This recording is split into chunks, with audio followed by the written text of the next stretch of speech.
Hey everybody, welcome back to BK's Bullets. Today we are going to be talking about Dark Knights of Steel Volume 1.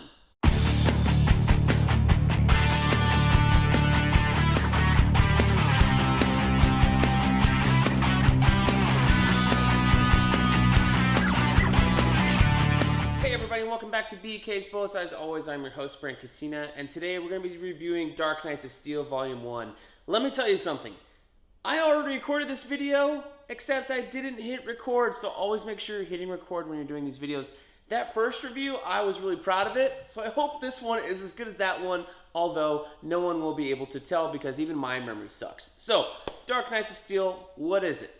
It is basically an Elseworlds story, although it does not have the Elseworlds label.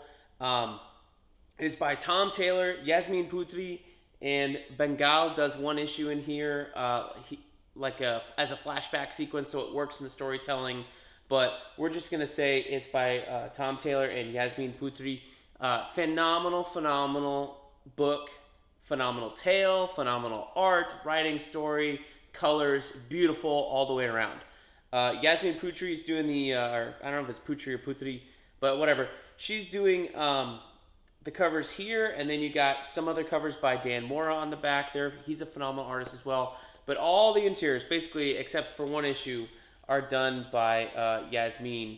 And I believe it's a she, is a phenomenal artist, let me tell you. I'm falling in love with her art style. It's beautiful. It's wonderful. What I like about her art is it's not following the kind of anime-ish art style that DC's going down for some of their miniseries. Although I love Sword of Azrael and Nicola Smejka, I believe. I don't know how to pronounce his name. And you have the artist on Blue Beetle, Graduation Days, very anime style influenced. Here you have a more kind of classical, modern, kind of clayman type of art style here, with some Dan Mora mixed in there is kind of how I would describe her art style. I've seen her stuff before. I can't really place it, but she's a phenomenal artist, so high fives to everybody involved. Asif Prianto doing the color, letters by Wes Abbott. Just wonderful, wonderful book here. So what is Dark Knights of Steel? Well, let me take the slipcover off so I can talk about it a little bit easier instead of worrying about the slipcover. I've done an overview of the book on the channel before, so you can look at that.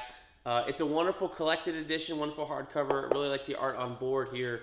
And it's got a lot of extras in the back, so you can go check that out. A lot of variants, some sketches, and stuff like that.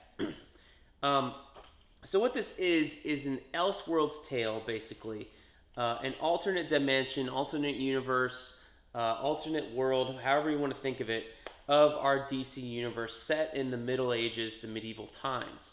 So you basically have Batman in armor. You know, you got Superman, not really in armor because he's freaking Superman. He doesn't need any. You got Wonder Woman here doing her thing. And everybody following, kind of falls in around them. I would say there's like 8 major character storylines.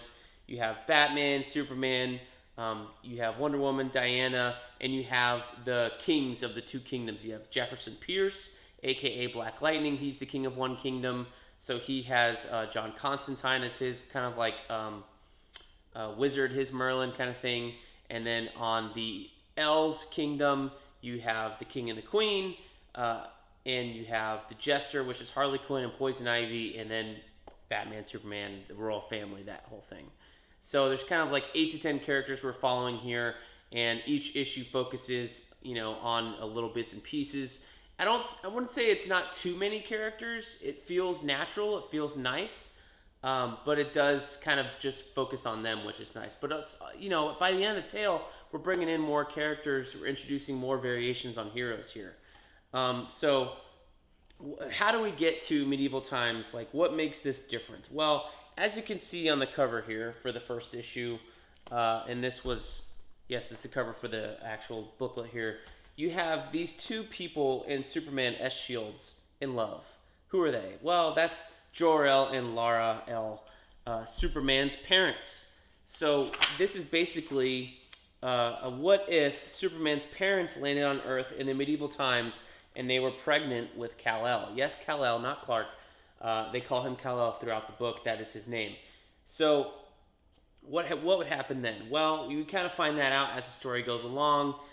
They eventually become king and queen of this one kingdom, and Batman, Bruce Wayne, is their like not a manservant, but he's kind of like the Lord Protector of the realm. He's trying to stomp out threats to the elves and before they become real threats, or he's like the lawgiver. You got Alfred here also making an appearance. So the elves are kind of finding people who have extraordinary abilities or powers, and they're taking them out and kind of putting them in their dungeons, which is kind of like a pseudo Arkham Asylum. Basically, there's no magic allowed in the kingdom of the elves unless they authorize it. So that's kind of the main conflict, because you have a no magic kingdom, and then you have the Pierce family and their kingdom. I forget what their name of their kingdom is. Anyway, Black Lightning and all his allies and stuff, they're magic users, or what they think is magic, right? They've all got the lightning powers. His two daughters are there. There's also a son that makes a short appearance. I don't want to spoil here. So you have those two kingdoms, and they're kind of clashing with each other. And we're not really sure if they're clashing because of the characters we're following, or if we're clashing because of characters that are outside of our little group.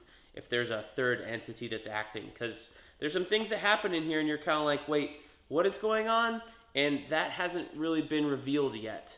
There's some conflicts between Kal-El and Bruce, some conflicts between Zara-El and Diana. And who's Zara-El? Well, that's not Kara.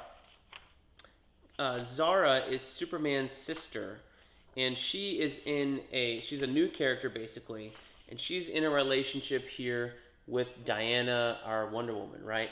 So she looks just like Kara. It's not Kara, it's Zala, and she's a new character here. So that is Superman's younger sister. She was born on Earth, but she's obviously Kryptonian. She's got all the powers and things like that. There's some other family dynamics going on that I don't want to spoil that seem to be set up for like a rise in the second volume. That seemed to be pretty cool. But I gotta say, I really, really love this story.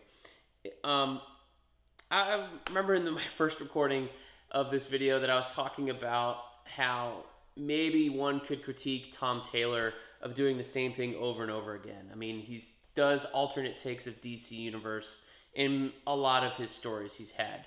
You have this one, you have Deceased, you have Injustice, which was his big start, and it's over here in the eyes, up here. And yeah, Injustice was his big start. You know, that was based off the video game. He's telling the backstory for that. If you haven't read that, that's fantastic. Deceased is the zombie version of the DC universe, as like, what if zombies were real in the DCU and how would they affect them? That's very cool. Big fan of that. There's the main series, there's a sequel, there's a second sequel that's out, and 2 spin-offs. Those are great books to read. I've done reviews of all those on the channel. The DC series are beautiful, wonderful books, lots of fun. But, you know, he's doing it here again with Dark Knights of Steel. But I would say, if you're going to let him do it, let him do it. Every time he does it, he brings something new. It's got a new twist. The zombie thing with Deceased, nobody saw that it was going to be the anti-life equation actually making the zombies.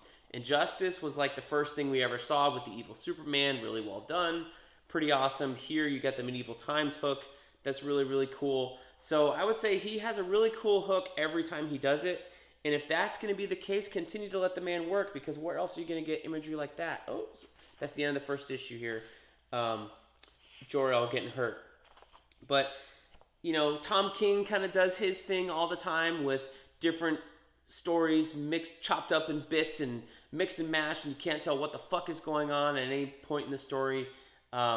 You know, that's my criticism of Tom King. So if yours is of Tom Taylor, of only doing, you know, one thing, at least he does one thing well, and each time he's doing it, it's a different take. It's completely different. Like, I don't think you can compare this to Injustice or compare this to Deceased, other than they're written by Tom Taylor and they're alternate takes on the DCU. So they're bringing new, fresh things. Every time you read a character, you know, or a storyline, like, there's no...